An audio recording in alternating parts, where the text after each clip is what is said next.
We're all good to go. There we go. Thank you, Sue. Okay, hello, everybody. Hello, everybody. Okay, welcome to the George Washington Corner Society for the History of Medicine here at the beautiful Rochester Academy of Medicine. My name is Christy Slobogin, and I am an assistant professor in the Department of Health Humanities and Bioethics at the University of Rochester Medical Center. I have the honor of taking over the Corner Society this year from the wonderful McCall Roz, who's a historian of medicine, MD, and Charles E. and Dale L. Phelps Professor in Public Health and Policy. So I'm very honored to be able to take over the reins from her for this academic year. As usual, before starting, I'd like to give a small amount of background. So Dr. George Washington Corner was the first professor of anatomy at the University of Rochester Medical School. And in 1934, he organized a medical history club to provide opportunities for students and faculty to attend lectures and enjoy lively discussions on topics in medical history. So today, the Corner Society continues that tradition of bringing stimulating speakers to Rochester's physicians, students, scholars, and community members. So thank you for participating in that tradition. So this is our third of 6 lectures for the 2024 to 2025 season, and the last lecture for this semester. This year's program ranges from early medical photography all the way to math in Chinese medicine, so a wide range of topics. These talks, like tonight's, all take place on Wednesday evenings here at the Rochester Academy of Medicine, and they're followed by a reception. So we have flyers out in the foyer with information about the upcoming talks, which you can also find as they approach on the website for the Rochester Academy of Medicine. And I send out reminder emails.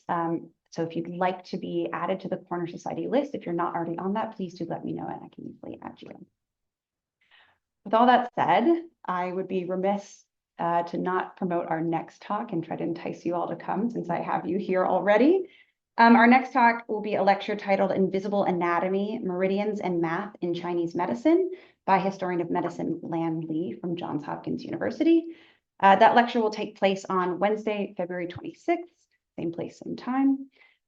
So Lan's talk is based on their forthcoming book, which reframes generic anatomical images by considering illustrations of invisible structures as maps. So I really hope to see a lot of you there as well, February 26th.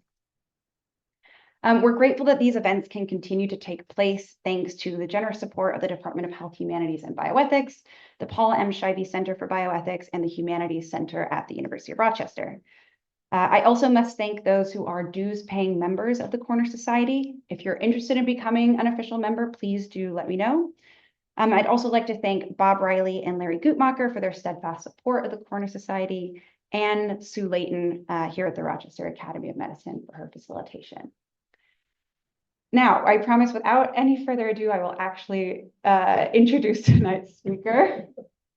Dr. Alison Moorhead is a historian of modern European art, focused on the entangled relationships between art and the medicalization of modern life. She's the author of the 2017 book, Nature's Experiments and the Search for Symbolist Form, the co-editor of the really exciting forthcoming volume, Art and the Critical Medical Humanities, and the curator of next year's exhibition at the Munch Museum in Oslo, titled Lifeblood. I've had the pleasure of working with Alison on several projects, and I'm really thrilled that you all get to hear her speak today.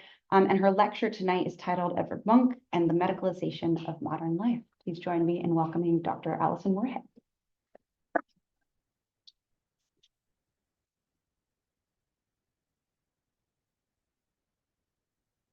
Okay. Thank you so very much. Thank you, Christy, for that really kind introduction.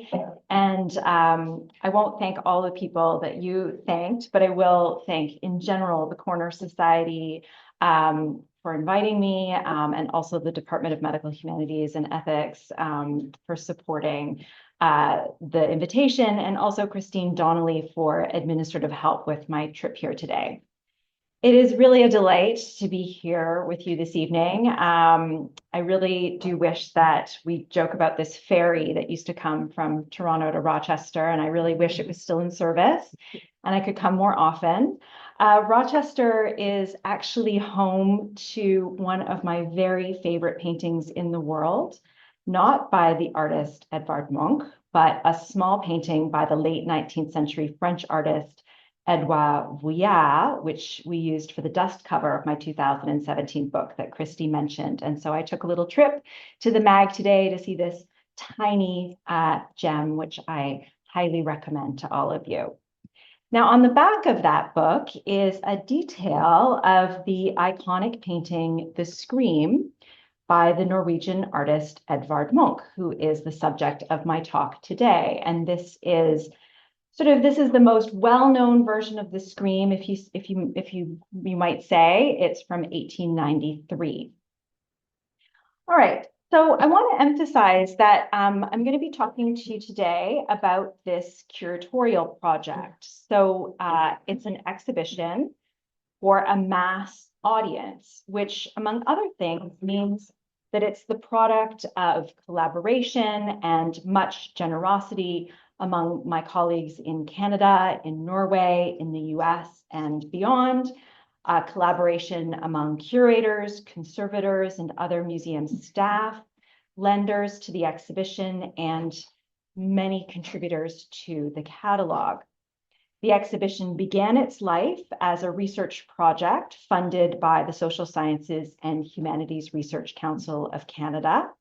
And that funding derives from the resources of the lands now called Canada, including the land that my institution, Queen's University, is situated on, which is the other side of the lake, which is the territory of the Anishinaabe and Haudenosaunee peoples. And of course, also the land on which I'm grateful to live as a settler in Toronto, which is Treaty 13 territory. So while my talk is called Edvard Munch and the Medicalization of Modern Life, the exhibition itself, which will open next June at the Munch Museum in Oslo, is called Lifeblood, or Livsblod, pardon my Norwegian translation, Edvard Munch. It will open next June. You can see the dates here. I hope that this entices some of you to make the trip, perhaps. This title, Lifeblood, signals the very visceral nature of Munch's art. And you can see this in, I think, this extraordinary detail from a painting called Melancholy, which I'll show you a little bit later. And it's also a quote from Munch's voluminous writings. "Art is one's lifeblood," he wrote. So this exhibition derives from a few key insights. First, that Munch's life and career span a significant period in the advent of modern biomedicine. And moreover, that Munch's privileged relationships and access to medical institutions, medical personnel, and technologies, as well as his many lived medical experiences, both his own and those of his family and his loved ones, suggests that his work might function as a lens through which to explore the medicalization of modern life. Now, my use of this term medicalization is rooted, I'm sure many of you will recognize, in the sociology of medicine, the work, for instance, of Ivan Illich and Michel Foucault, as well as feminist scholars such as Barbara Ehrenreich.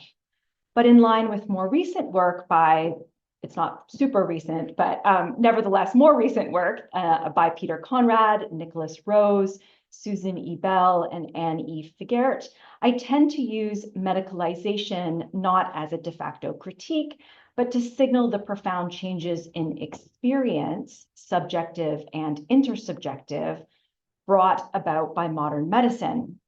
So I'm interested in the potential for Munch's work to encourage audiences to reflect on, in the words of Nicholas Rose, how, quote, "the practices of medicine have modified the very life form that is the contemporary human being."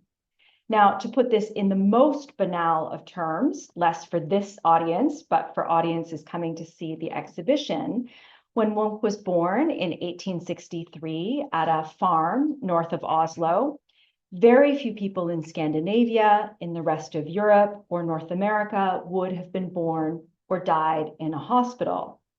by the time of his death in 1944, at home in the suburbs of Oslo, hospital birth and death were rapidly becoming norms. So let's have a closer look at the painting that I've been showing you here without talking about yet. So this painting is called On the Operating Table, and it dates to 1902, 1903.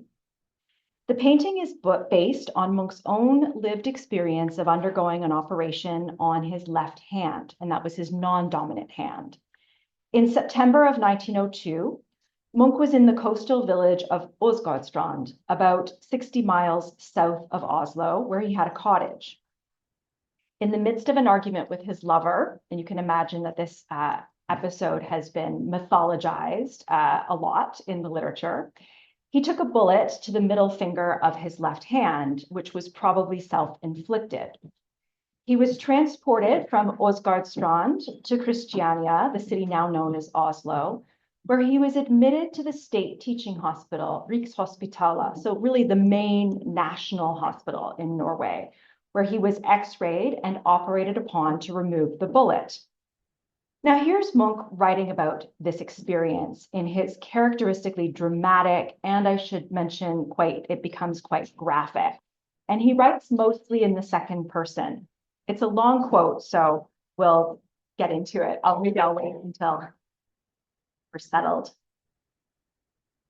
So again, it becomes quite graphic, just so you know. And just to say, when Munch wrote about, he was prone to embellishing. He wrote and rewrote his texts. They're very much literary texts rather than necessarily a sort of journalistic entry, but nevertheless, it really speaks to how he seemed to be processing this experience. Quote, "With his arm in a sling, he traveled to the city. The hand hurt violently. He had to drink cognac to numb himself. He was then lying in the large ward. He had no money for better accommodations, and he wanted to be completely grounded, have company. There the sick lay in 2 long rows, bed after bed, iron beds with yellow wool rugs. Beside him lay a patient with a broken leg. On the other side of him, a work injury. On the other side, a farmer who was constantly being operated on for cancer. They talked to each other from one end to another. In the evening, the sick from other rooms came to visit. The deaconesses came with their white aprons and headdresses. Quiet and pale, they went around between all these sick men. He was waiting to be operated upon. The attendant, a black-haired older man with a pale, monstrous face, was coming in. Should I thought, horrified. He walked past me, towards a man who was to be operated on for appendicitis. Without saying a word, he pushes a rolling cart under the patient's bed and takes him to the operating table. Next day, it was his turn. There he lay on the table in the bright room with galleries on both sides, filled with spectators as in a theater. He knew faces from the street among the female and male students. "Do you want to be chloroformed?" "No," he said, "I can't take it because of my heart condition."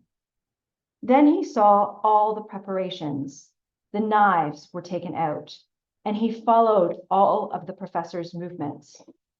He felt the knife move through his flesh, the scraper against the bones, and saw the blood seep out in great streams.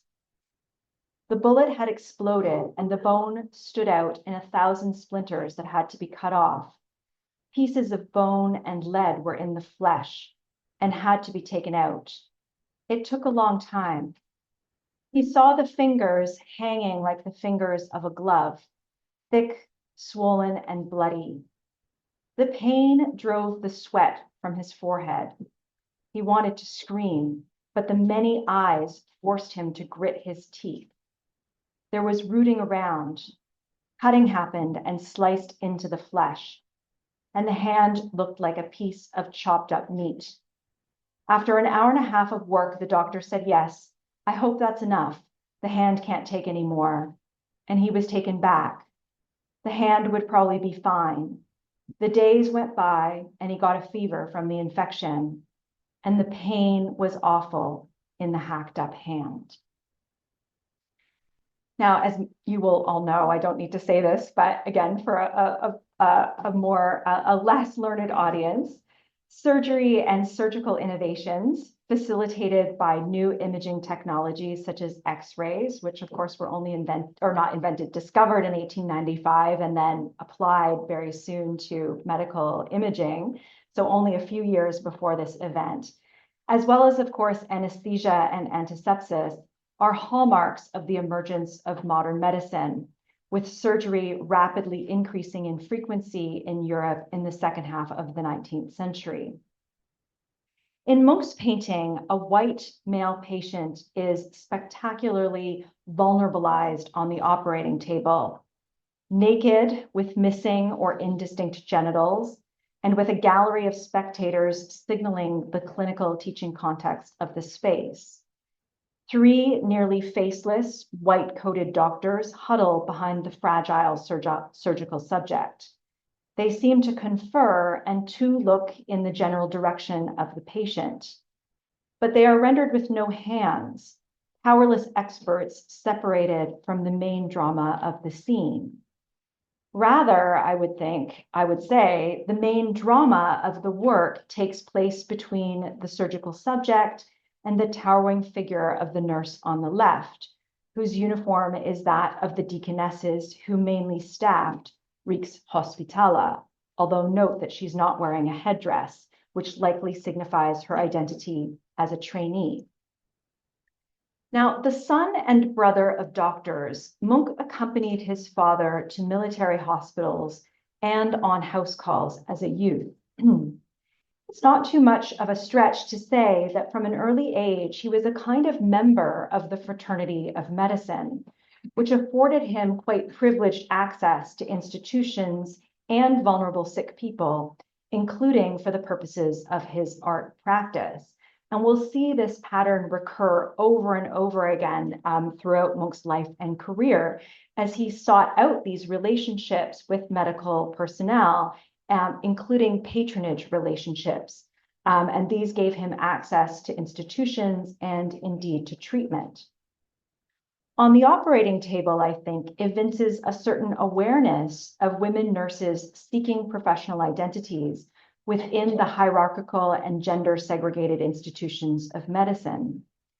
The painting presents the figure of the nurse as a de-individualized power, watching over and looking towards the patient with a bowl at the level of her abdomen containing a donut of red paint. And that red paint has spilled onto the surface of the work in a suggestive face-like or maybe uterine-like form. Like the doctors who are anonymized yet specialized through their different face shapes and colors, recognizable as authorities yet not actually doing anything, the nurse figure appears in the scene as a deeply ambivalent figure of care. Is she a powerful healer, willing to get her hands dirty in the name of medical treatment, or a threatening murderess reveling in the castrating violence she has wrought? And Munch then takes this composition and he produces these extraordinary paintings of himself in the guise of the French revolutionary hero Marat, and then the nurse becomes transposed into the murderess Charlotte Corday. So this is the sort of starting point of that kind of imagery for Munch, lest you think I'm going overboard.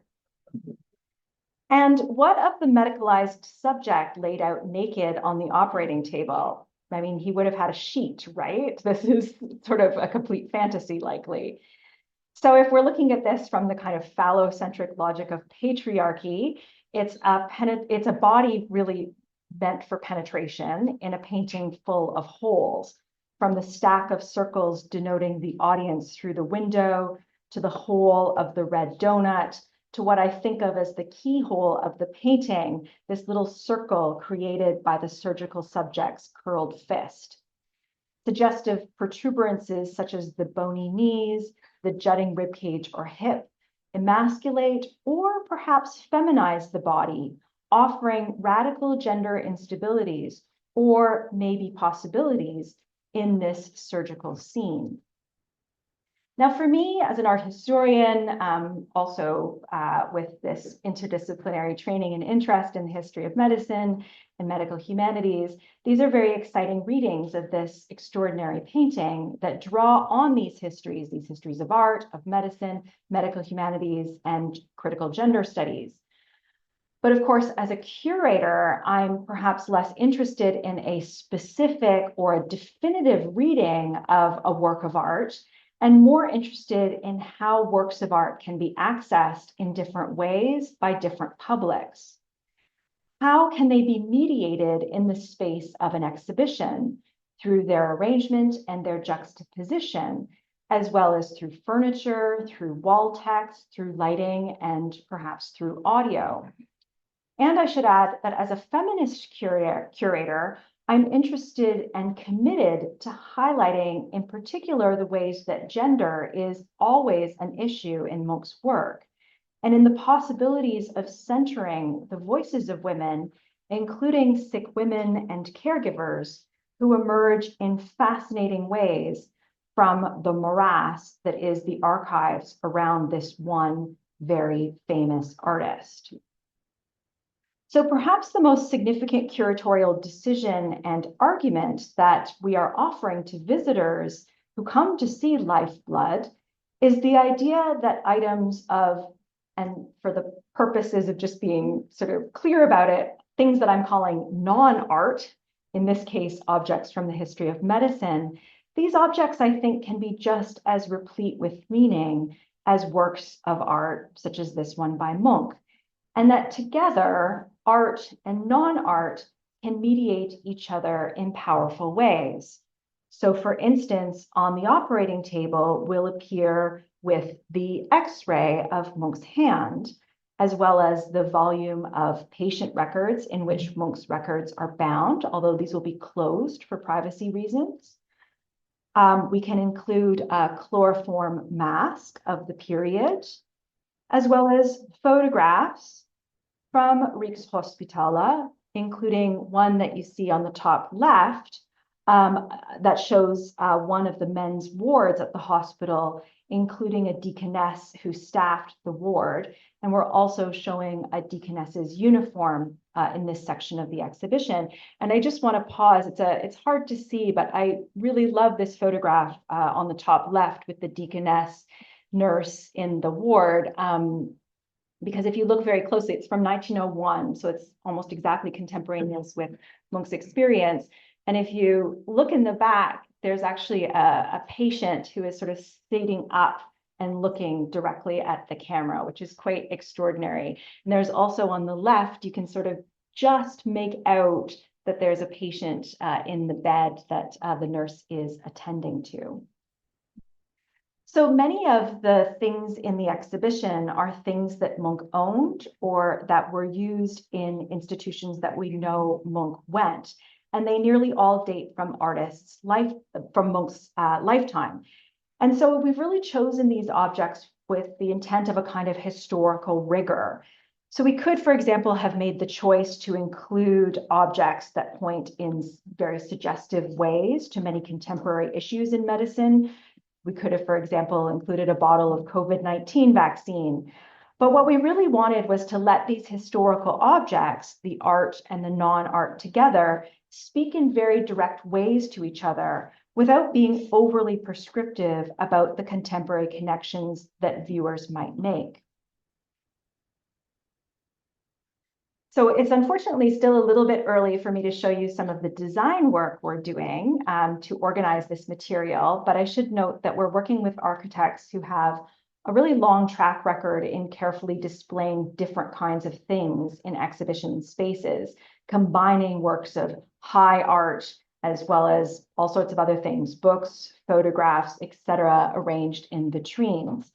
And I just want to say it's not an obvious or necessarily easy process to bring these kinds of objects into the exhibition spaces of an art museum, especially an art museum dedicated to modern art, because there's a kind of, Christy will know this well, there's a sort of purity discourse around art, modern art in particular, that, you know, often white walls, lots of space, single row hangs, not like sort of, disturbed by other things in the space. So I'm really grateful to my colleagues for taking on this experiment with a kind of extreme care and attention to detail. So in what follows in my talk, what I'm going to do is present to you the key sections of the exhibition and some of the key juxtapositions that we'll be offering to visitors. And in doing so, I'm going to also talk about some of our curatorial challenges and strategies and clarify how I think Munch's work displayed in this way will offer visitors the opportunity to reflect on the medicalization of modern life.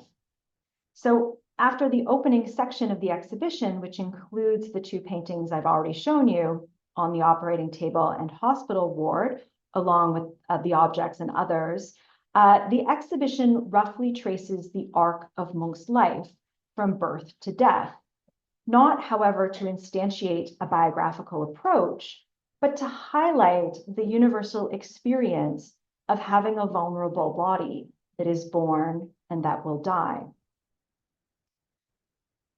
The first section of the exhibition is called Family Medicine, and it opens with an extraordinary anecdote. The efforts of Munch's mother, Lara Munch, who died of tuberculosis when the artist was only 5, to have her 8-month-old son vaccinated against smallpox. According to a letter she wrote her husband, Dr. Christian Munch, she took her baby to a church to have him vaccinated, but they'd run out of vaccine. Dr. Munch, in a letter, subsequently cautioned her against having little Edvard vaccinated, noting that everyone in the household should be fully healthy. And interestingly enough, Munch and his brother and sisters were not vaccinated against smallpox until just before their confirmations. At that point, you needed to be vaccinated before you were able to be confirmed at that point in this part of Norway. So you can see here on the screen, along with this wonderful image of Edvard Munch as a child, as a baby from 1864. So it is also within this year of his life. And another thing I love about this photograph is you can sort of see probably his mother sort of holding him in place just off the side of the screen. You can also see a vaccine certificate from 1863, as well as slides used to carry lymph. And also a quarantine notice, her er kopper, or here is smallpox. So in this little section that kind of starts off the exhibition, we present Munch's mother not as the already dead mother mythologized in so much writing on the artist, and indeed in the artist's own writings, but as a living mother negotiating with her husband a medical decision for their child. This section also reveals how deeply embedded Munch was in the Norwegian medical community of the time. As I mentioned, his father was a doctor. He was actually a military doctor, and Munch often stayed with his father at the military installations, such as at Helgelandsmoen, for months at a time when his father was working. As the eldest son, he might have been expected to follow in his father's footsteps. And of course, this kind of father-son medical training was very common. But Munch's ill health, in particular bronchial infections, kept him out of school for long periods of time. And the role fell to his younger brother, Andreas, who is seen here studying anatomy in a portrait that Munch made of him in 1886. Andreas qualified as a doctor in the early 1890s, but died of pneumonia in 1895, soon after taking up a permanent post. Now, aspiring artists and doctors in Norway, as in Paris, in Philadelphia, and other centers of both medical and artistic training, shared common ground in the study of anatomy. In this section, we also display a human skeleton, And this particular skeleton was articulated by the very well-known anatomical preparation firm Maison Tramont in Paris, sometime between 1885 and 1900, alongside a number of works by Munch, including this print in which a skeleton, and specifically an anatomical preparation, you can see how this is a skeleton mounted on a stand, is represented. So in this dry point made during one of the artist's long sojourns in Paris in the 1890s, two naked women, perhaps artists' models, contemplate a human skeleton, with one, perhaps with a grotesque sense of humor, placing her hand just behind or perhaps inside the skeleton's ribcage, thus laying claim to the kind of knowledge usually claimed by dissectors, medical students, and indeed by artists.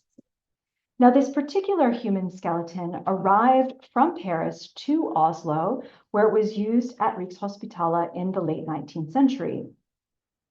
As you can imagine, we are in very extensive discussions with the National Medical Museum in Norway, which conserves this skeleton, about the ethics of displaying human remains in the exhibition and how to do this appropriately.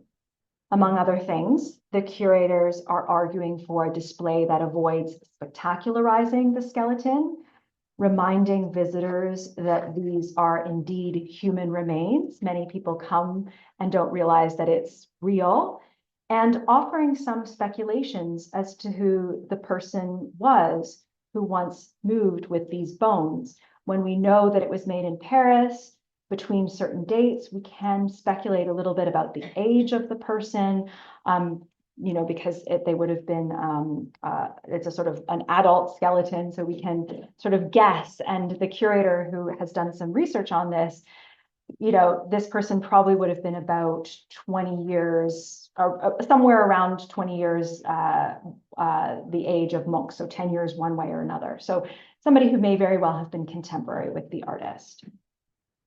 The subsequent section exhibits numerous iterations of Munch's well-known motif, the sick child, including this painted version, which is sometimes considered sort of the most one of the most extraordinary versions. And this is actually in the National Museum in Oslo.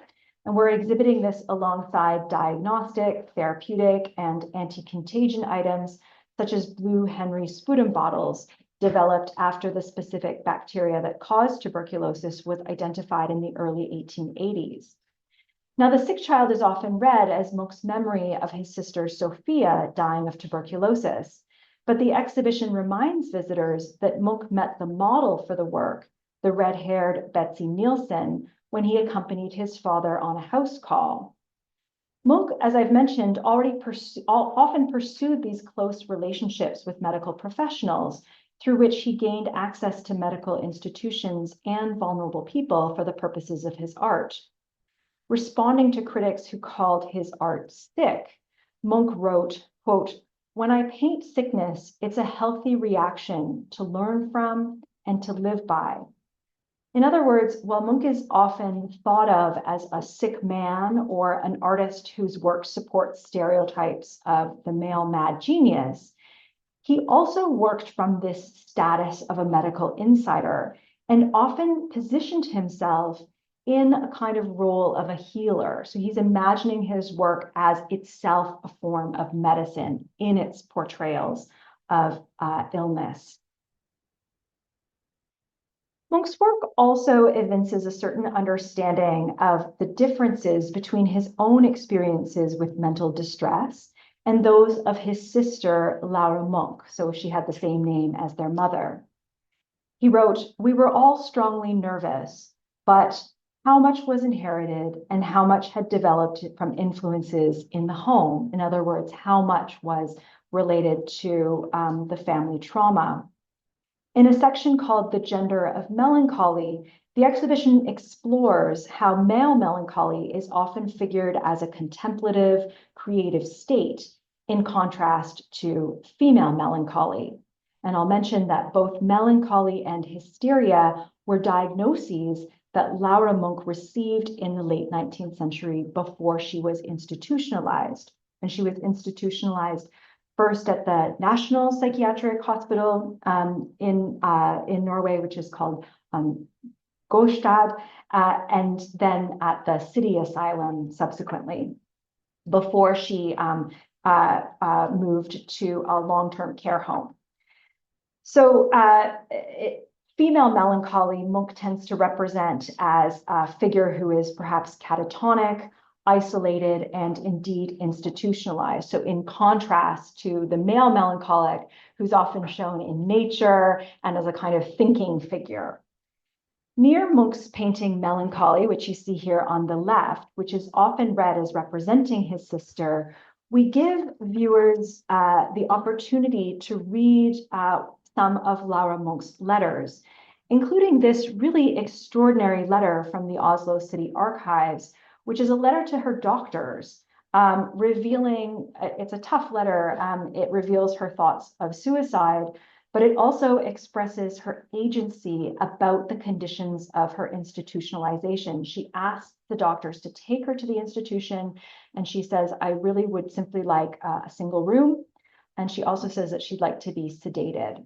So, we're trying to not just have Munch's representations, but also to bring her voice and her experience into the show. And nearby this, we also include a small band loom. So like many folks who are psychiatrized and institutionalized, Laura Munch did some occupational therapy, and she seems to have received some relief in particular through band weaving, which is a kind of very traditional Scandinavian and Northern and Eastern European practice, and the products of which she was actually able to sell. So we have a small band loom that's available to visitors. This is a very good picture, but this is a picture from a number of band looms that are held by the Dikemark Psychiatric Hospital Museum.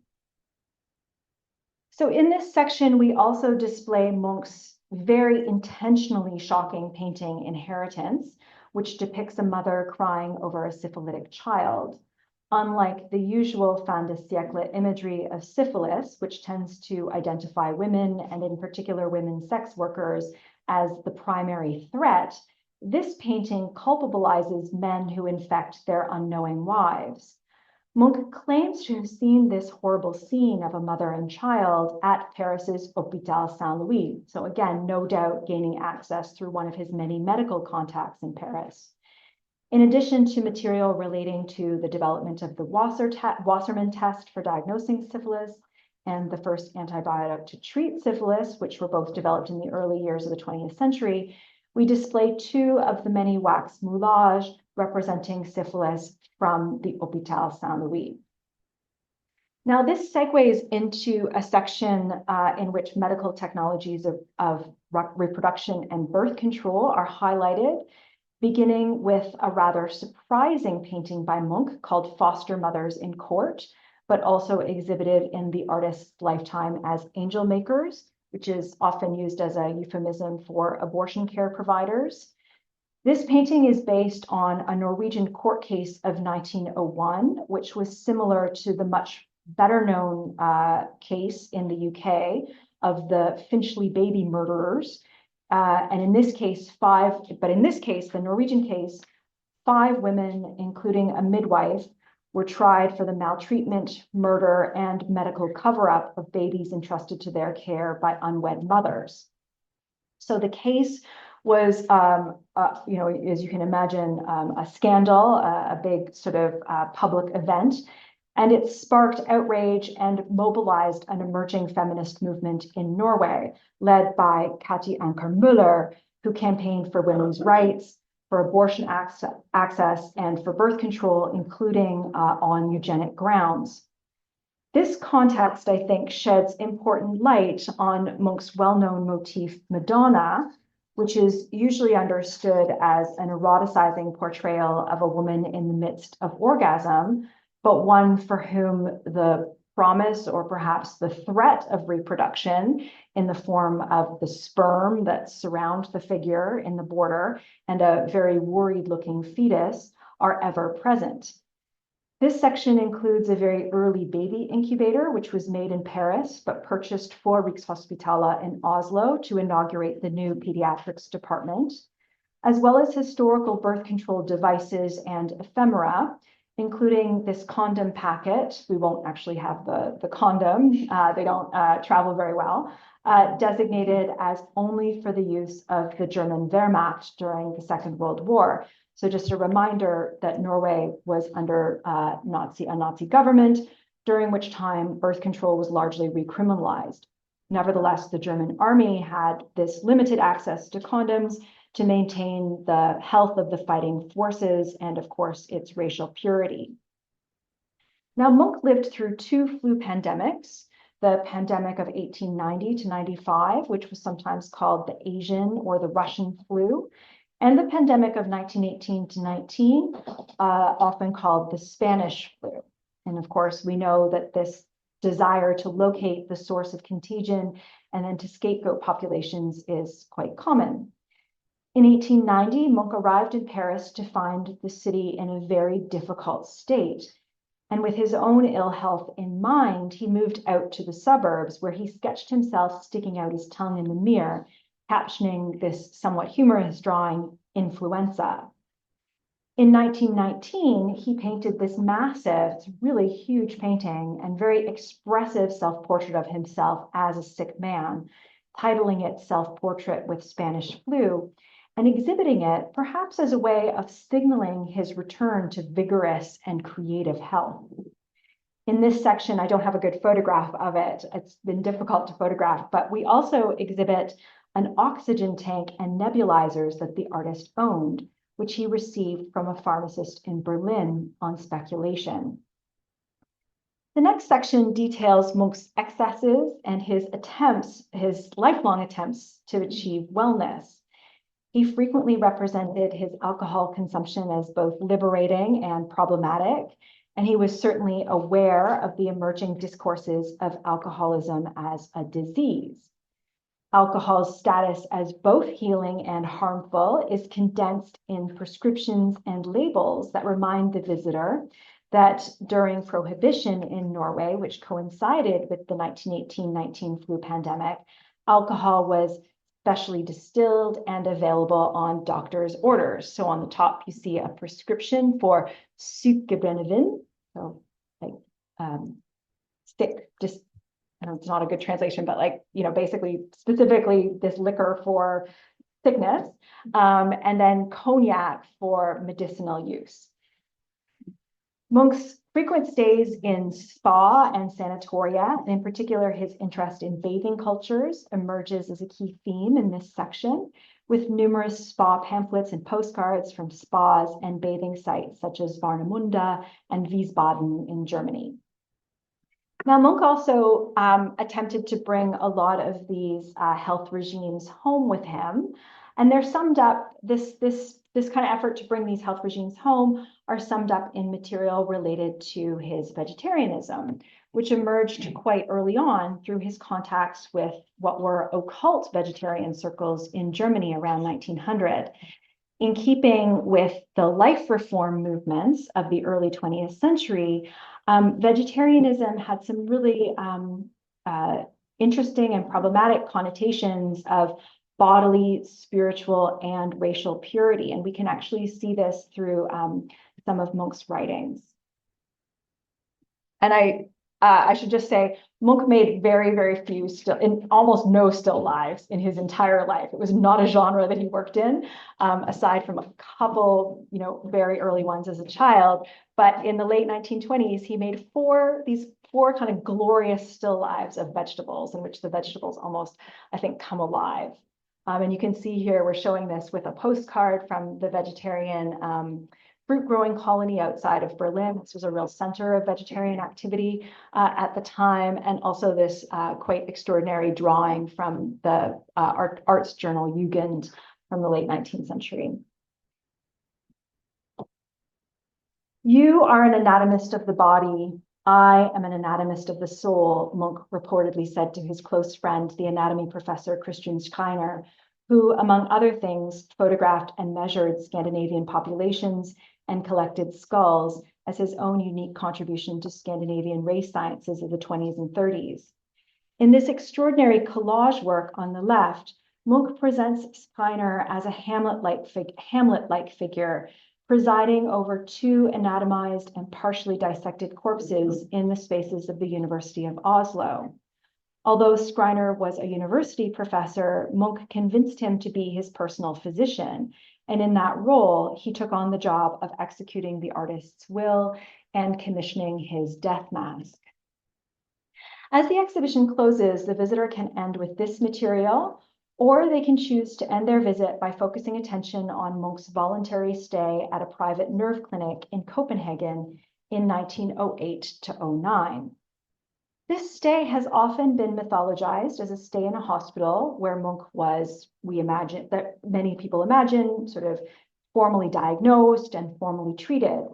But in fact, it was a very upscale private clinic overseen by the charismatic Danish psychiatrist Daniel Jacobsen, but run day to day by a group of highly trained nurses who were very much involved in the emerging Danish nurses organization, which was working along with, of course, many other organizations at the time to professionalize and systematize nursing care. In this section, we highlight the voices of nurses and other care workers, including a woman named Linka Jørgensen, who, in caring for Munch in his vulnerable state, and here you see a selfie of Munch. He's sort of laid out, he's in the clinic in Copenhagen, he's laid out on this cot next to a bed, prepared to go into or maybe coming out of bath treatment.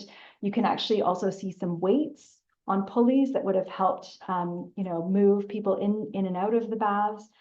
So he was quite in a vulnerable state, as one is during this kind of care. And in caring for Munch in this vulnerable state, it seems that Linka Jørgensen and her fellow nurses seem to have found new opportunities and a new independence not previously afforded to her. And I'm making this argument based on her extraordinary letters to the artist after he left the clinic.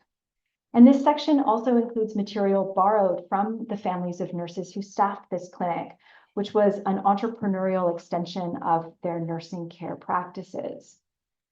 So, where is the scream, you might ask? Well, literally, 3 versions of the scream will be exhibited in the Munch Museum on the floor above this exhibition as part of the museum's permanent collection display. And another version, the version of 1893, will be located across town at the National Museum, which no longer lends out the scream. But more importantly, how does the scream fit into this narrative of the medicalization of modern life? Frankly, in ways perhaps too numerous to count and that are very difficult to distill in any one section of the exhibition. So let me conclude this talk by suggesting just a few of those ways in which the scream fits into this history. First of all, Munch's iconic work already in his lifetime was used to suggest the relationships between psychopathology and artistic expression. You can see that it was used already in 1908 as the cover of this book by Dr. Heinrich Stadelmann, who was a clinical psychologist, in Germany, who was particularly well known for his experiments with hypnosis. So already during Munch's lifetime, it had this connection. In 1961, Munch's work appeared on the cover of Time magazine with the banner Guilt and Anxiety, and this referred to the article inside Time called The Anatomy of Angst. And many Munch scholars believe that this might actually be the first color reproduction of the scream. And I think it's really key, this context of the work in relation to the anatomy of angst is really key to how the scream started to really circulate in the 1960s and 70s at a time, of course, of great cultural upheaval as an image of existential angst and dread. Now, anecdotally, I'm told that the scream appears in most psychology textbooks, and I can certainly confirm that it appears in at least some. I've tried to do a bit of a sweep.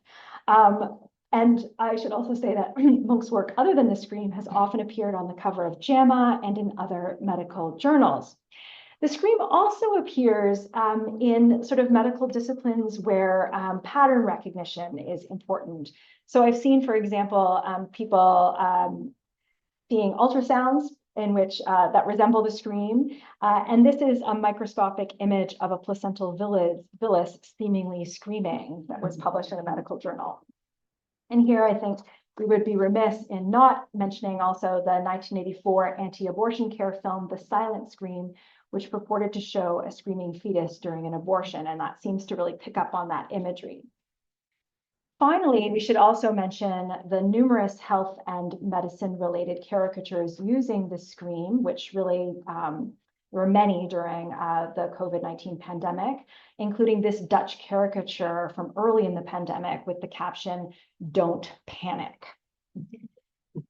So one of the most challenging aspects of this project has been to distill the research and the many threads in the history of medicine that we pull on into a feasible and accessible exhibition. There are many times when I wished I was writing a book for a much smaller scholarly audience, but at the same time, the project seemed to have potential for a large public impact, given the global popularity and the recognition of Munch's work. So I think that part of our work here is to translate these scholarly ideas here into a curatorial concept. And that curatorial concept is as follows: that Munch's lifelong and privileged connections to medicine afford a unique and at times critical artistic perspective on the medicalization of modern life. And that by contemplating Munch's art juxtaposed with the history of medicine, juxtaposed with objects from the history of medicine, visitors can learn about the artist's life, his work, and the history of modern healthcare, as well as feel and reflect upon their own experiences of medicalized life, illness, care, and death. Now, in the midst of the seemingly infinite decisions that need to be made for an exhibition, from wall colors to font sizes to vitrine placements to setting, and to seating, and all I should say with accessibility foremost in our minds, our team is also trying to keep 4 themes in mind. So the most obvious one is medicalization, which I've already talked about quite a lot. But other themes have emerged, I hope, through this talk. So the universal as well as the particular. We want the exhibition to ground itself in the idea that while we all live with bodies vulnerable to illness and death, we likely have different experiences of healthcare, often according to gender, race, sexuality, disability, class, and nationality.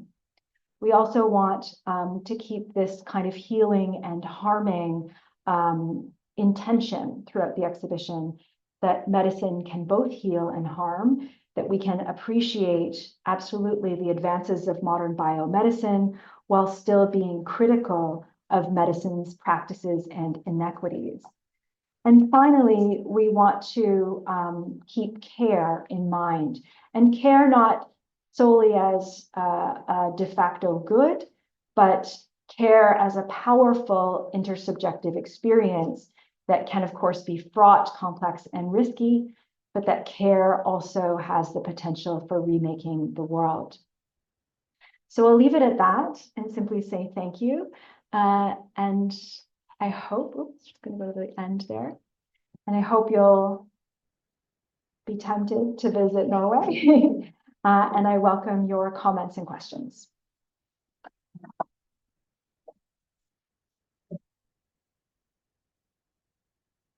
Thank you so much, Allison. That was really wonderful. And yes, I hope I would love to get to Oslo. This exhibition, it sounds really phenomenal. I'd like to open up the floor for questions and comments. So if anybody's hand shoots up, head around. We have to use the mic because there's an online audience, so I have to make sure they can hear all the questions.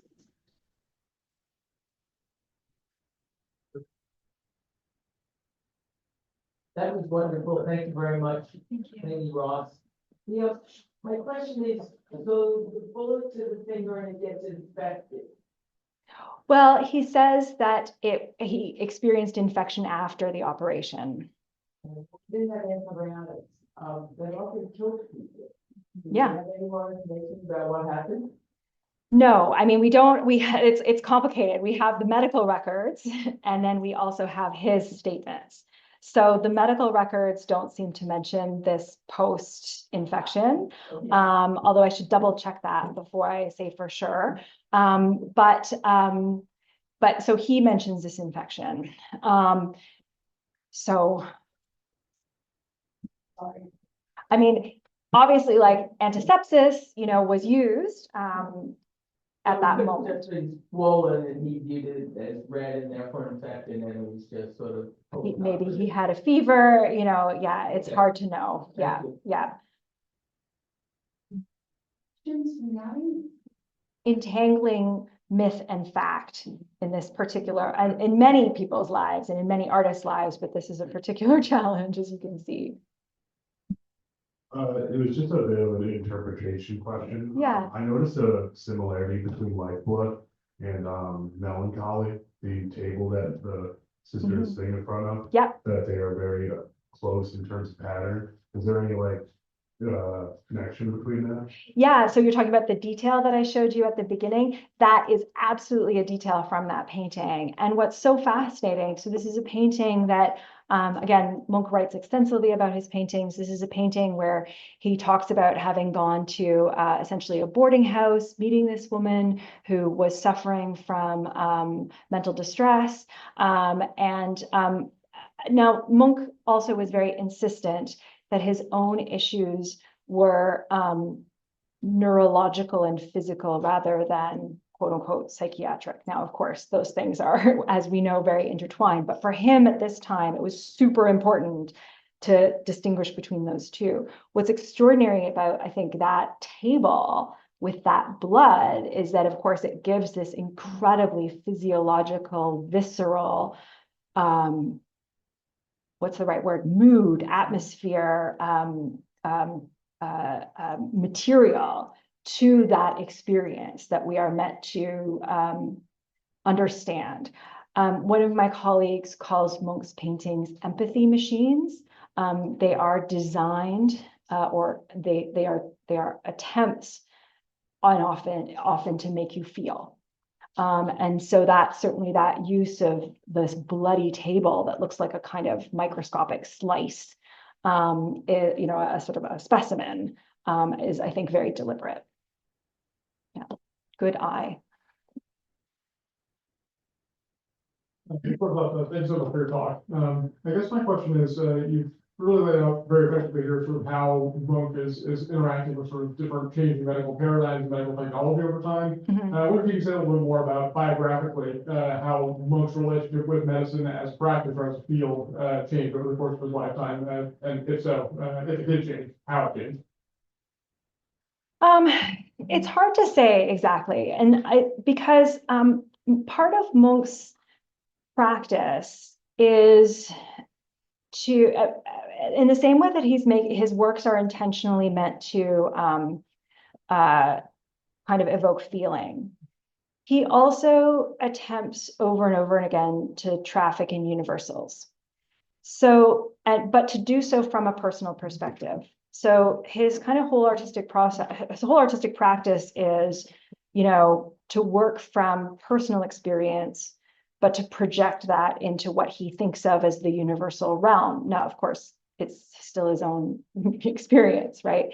So I find that there's this really strange thing that happens in Munch's work where, fascinatingly enough, the paintings that I've shown you are probably the ones that were most of them were least collected in Munch's time. Most of them remain in the Munch Museum. He didn't sell them. He exhibited them many times.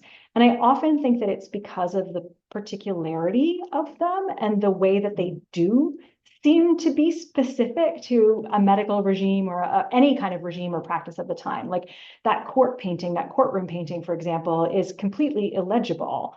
But you have to know the story behind it in order to access what in the world is going on. And so it's actually a kind of outlier in Munch's practice. So I would say that, one of the things he seems to experience, and I think that this kind of brings in what I think of as in some of these works, a kind of critical attitude towards the medicalization of modern life. So his father had trained as a doctor his father was quite a bit older than his mother. And he had trained, if I'm not mistaken, he had received his medical degree in the 1840s. So that was very different. His training would have been very, very different from the more anatomically focused training that his brother received, and more, scientifically focused training as it was understood at the time. So, and I'm sorry, I'm getting into the weeds here, but what you really see is this kind of, he does evince a kind of understanding that his father is of a different generation, and that his father was also very religious.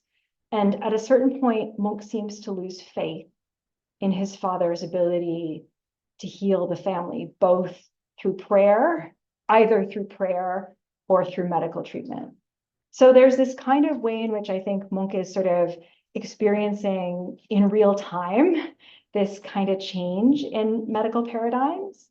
And again, I think you can see that in sort of this, almost this hubris that like, okay, my art is going to heal, like my father's medicine is not cutting it. My brother studied medicine but didn't survive. But then what you get, which is really, to me, this is really fascinating. So, and I'm sorry for this really long answer, but your question is really good.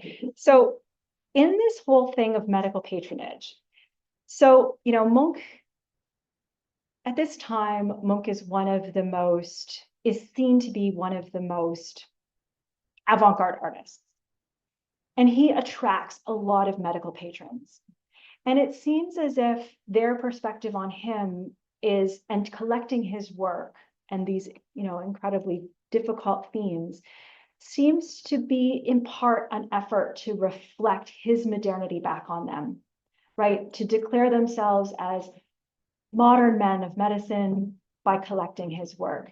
Now, what's really fascinating to me as well is that they're investing in the work of the artist, they're investing in his reputation, and they're literally investing in the body of the artist, because they're gaining him access to all this treatment.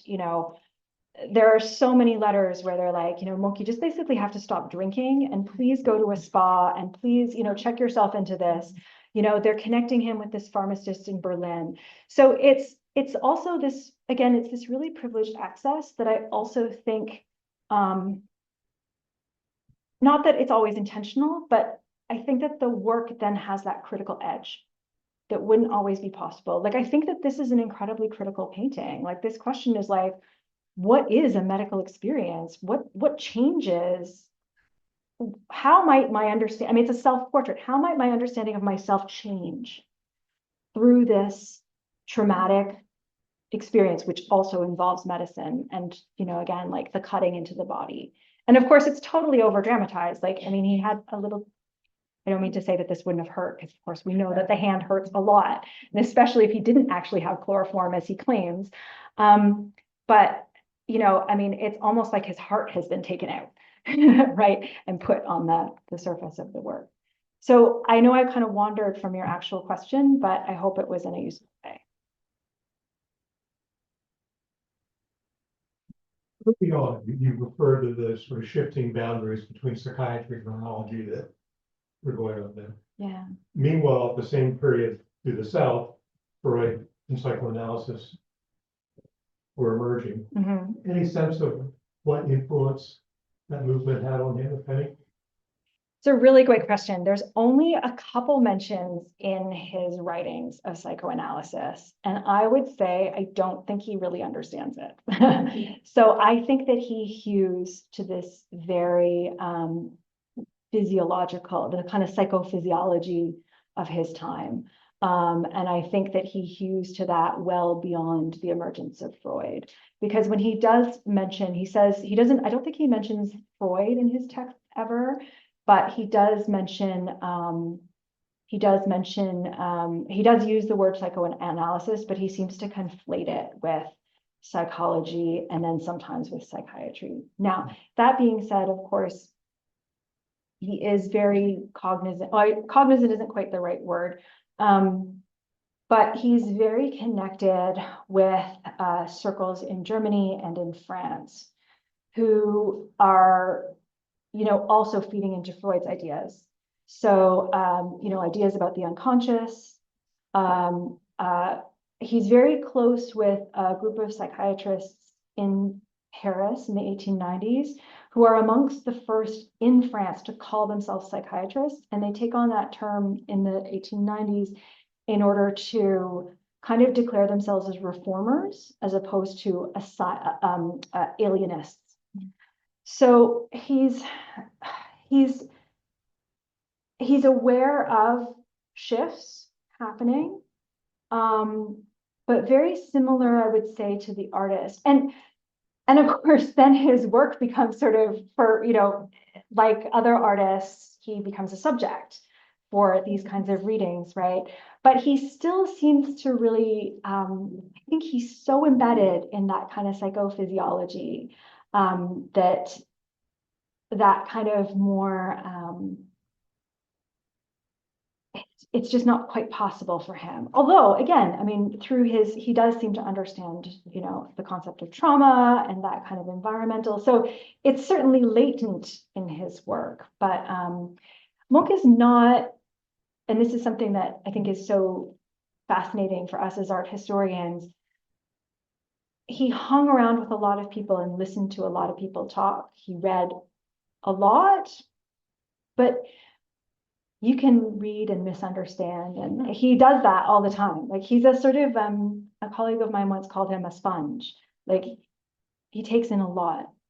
When he is with Jacobsen in Copenhagen, so Jacobsen does not, in 1908-09, Jacobsen does not seem to really be taking on any Freudian ideas at this stage. He's really, the therapy is rest therapy, baths, walks, a little bit of electrotherapy. And there have been some people who've worked on, and again, it's like the connection with Charcot and these kinds of neurology circles is still very tight. So there's the sort of reception of Freud elsewhere in Europe is so fascinating, right? And I know there's a sense that in kind of the French context, it takes a long time for people in France to kind of take on. It doesn't really it actually happens more through art in a weird way, through the surrealists already in the 20s. Whereas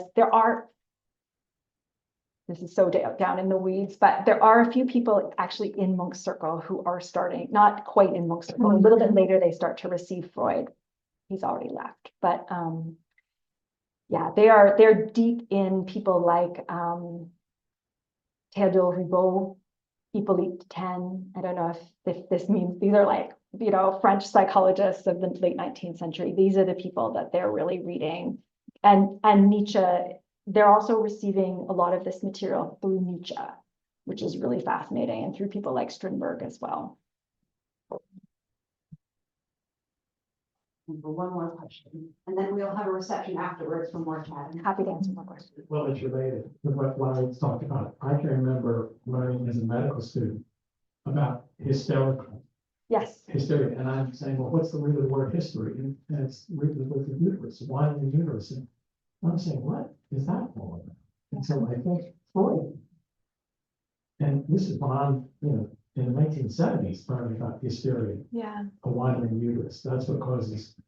And so just the juxtaposition of women being one way and the men just go off and walk in the woods, and that's okay.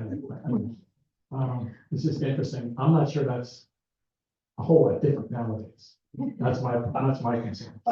Yeah. Oh, yeah. A lot of diagnoses remain highly gendered. Yeah, absolutely. Yeah. And I don't know when hysteria. I mean, hysteria did appear in the DSM, didn't it? And I don't know when it was dropped out. Yeah. It disappeared with DSM. Yeah. Okay. Through 3. So yeah, through 3. I mean, that's amazing. Like, yeah, absolutely. And I mean, it is a bit fluid, but there was the diagnosis at the time. I mean, hysteria tended to be applied to women, neurasthenia tended to be applied more to men, although in the American context, neurasthenia was a bit more equally applied because it was often thought of as kind of the American disease. But in the European context, those those two were separate. But then there's also this whole kind of tradition of like people like Flaubert, like, really, artistic personalities self-identifying as hysterics. And that seems to be a form of kind of promoting themselves as, Flaubert is certainly saying, I can equally inhabit the mind of a man as a woman, right? So it's a sort of way of asserting their ability to write in these extraordinary ways. Thank you so much. We can continue the conversation over some wine and some nibbles, but please join me in thanking Dr. Alexander Morgan.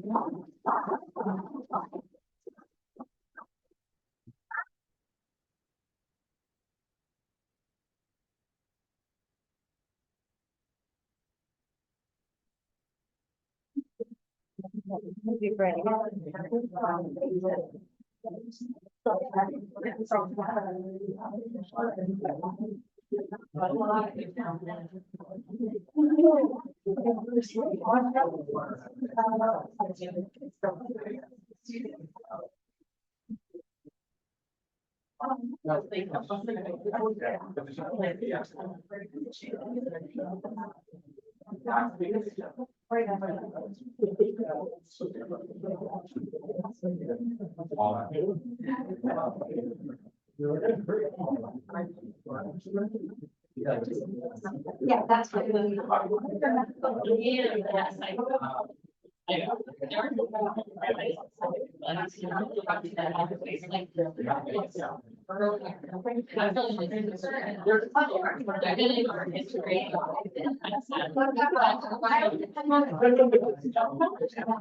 Yeah.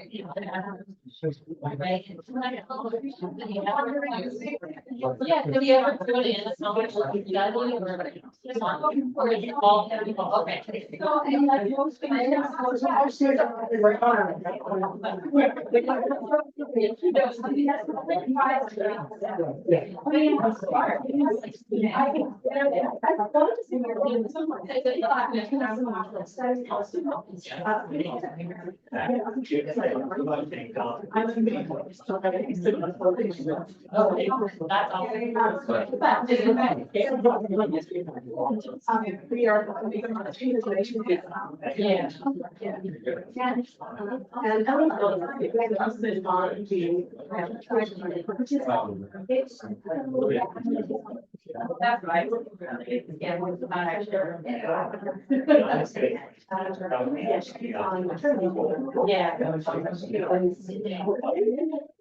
I don't have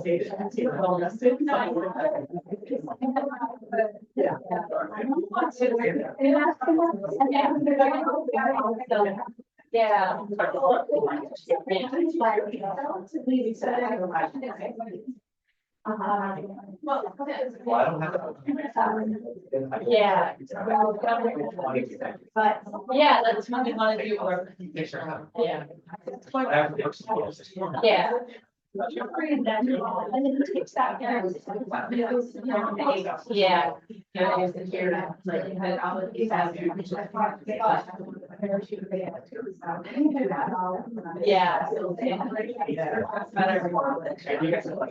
Yeah. Oh, yeah.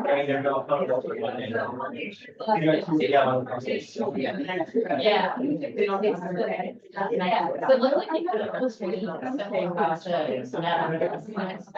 rock that's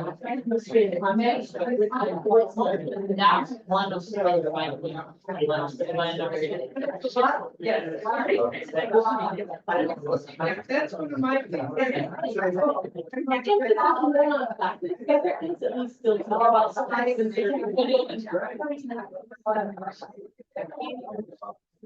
are your off. So there's very much to get. Yeah.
My comments are actually.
Yes.